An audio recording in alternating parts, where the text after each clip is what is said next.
Your task is to count the total number of squares on one of those screens. All three. Find a partner, because you're going to look at the same diagram, and come to an agreement with your team as to the number of squares.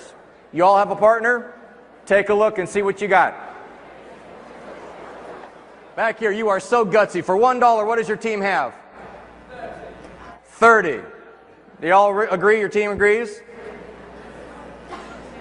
Hold, yeah, let's see. There you go. Hold on, yeah. Let me ask in a different way. By a show of hands, how many of you counted a different number of squares the second time around just now? Raise your hands. Look around the room. That's most of you. Okay. Let's take a look and see what we have. So my job as a trainer / educator is to bring some really important conclusion to this stupid game.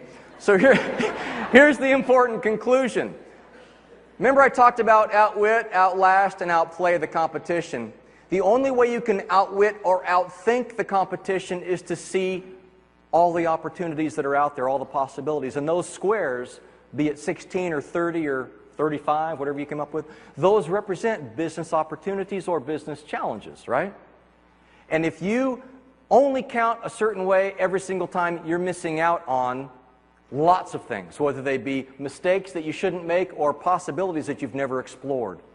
The only way that you can outplay the competition is by being flexible. And the number of you that raised your hands after the second go-round who said, I counted it a different way.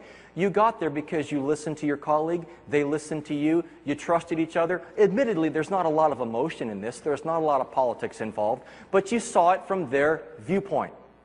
That's huge. That's leveraging that Nancy talked about. And then the only way that you can sustain or outlast the competition is by having a team upon which you can rely. Don't we all know plenty of examples of people who burned out because they didn't delegate? They burned out because they didn't have a team upon which they could rely. They tried to do it all themselves.